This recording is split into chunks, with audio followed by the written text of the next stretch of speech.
ទៀតមានទឹកស្នាមមួយពីបន្តីលោកឆ្វេងស្នាមត្រកាដូចគ្នាដោដៃហៀមួយពីរទឹកជើងក្រោយពីបន្តីកីឡាករនេះយ៉ាអត់ចាប់ជើងទេ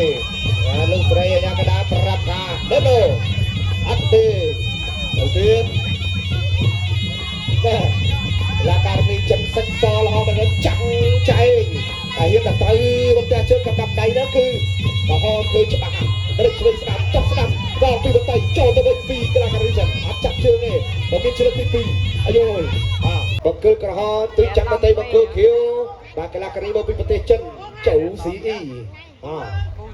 នេះវាវត្តកន្ទុយមួយតែចំយ៉ាដល់កង់បើមិនចំគេតែកន្លែងជឺធាក់ចេញមួយពីបន្តិចទឹកមួយទៀតទៅទៀតត្រឹកឆ្វេងស្ដាំផ្ទះបានមកជង្គង់អត់អីថយចេញកង់ស្មោគ្រាមួយតត់ឆ្វេងទៅទៀតសម្លឹងមើលជាបណ្ដាទៅទៀតទឹកមួយឆ្វេងធន់មែនតែពីបន្តិចទឹកមួយកាត់ទៀតសងវិញពីបាទស៊ីវីបាទទៅទៀតទឹកមួយជើងទៀតកន្លែងនេះធន់ណាអាយ៉ាចង់បើកមកដល់ក្រោមត្រឹកឆ្វេងស្ដាំថែមទៅទៀតដកកំណាប់ដៃគ្នាធន់អាយុយ៉ាងណាវត្តមួយទៀតពីបន្តិចចូលគ្នាក្អមបាទពុះទឹកក្នុងផ្លឹកតែទៅទៀតកន្លែងនេះបែបពិសេសមួយតត់ទៀតទៅទៀតហើយដូចឆ្វេងស្ដាំពីកីឡាករនេះមកពីប្រទេសចិនដើរចូលកាត់ជង្គង់ខ្លីមួយត្រេកលើក្រោមទឹកស្ដាំកាត់មួយទៀតពីបន្តិចបាទលឺសូសំឡេងផ្លឹកតាមម្ដងបាទមើលទៀតទៅទៀតតត់ឆ្វេងពីកីឡាករនេះចិនចូលពីនេះដៃហូធន់ណាបន្តិចអាយ៉ាលេងបាទអត់ឈឺទេដាក់ឈឺធ្វើឈឺហូមួយបងហូណែបាទវាយហើយអត់ឈឺគួរឲ្យវាយថែម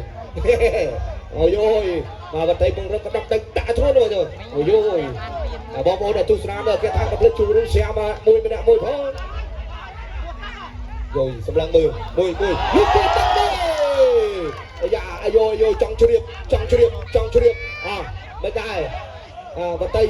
បាទសុកស៊ីឆ្លាតយ៉ាងហិលតិចទេអាយ៉ាបន្តិចសម្លឹងមើលជាបណ្ដោរឹកលើក្រោមដងកំដាប់ដៃគ្នាលះមែនទេបាទឆ្វេងស្រាំអាយ៉ាម្នាក់ទាត់ក្រោមម្នាក់វាយលើចេញទៅទៀតសម្លឹងមើលជាបណ្ដោបន្តិចគៀបទឹកមួយចូលកុំតែបាំងដៃទីកុំអីចូលទៅចង្កទៅទៀតលវាមួយទៀតថែមម្ដាយសទៀតពីបន្តិចអាយបោះជង្គង់ខ្លីមួយទៅម្ដាយថែមទៀតទាំងព្រមតែសម្លឹងមើលជាបណ្ដោញូចមួយតត់ជើងក្រៅមួយប៉ែបោះជង្គង់ចូលពីទឹកមួយធាក់ចេញមួយទៀត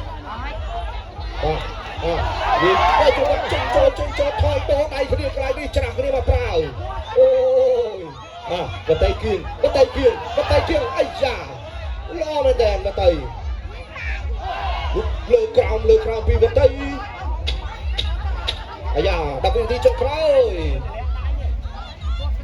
ធាក់ចេញមួយទុកសិនយូតចត់ទឹកទី3ដែលជាទឹកផ្ដាច់ប្រដាល់ Kickboxing កម្ពុជាប្រកាសលទ្ធផលជាផ្លូវការបង្គោលក្រហមបានយកជ្រើសបង្គោលខៀវដោយពិនទូសាទរ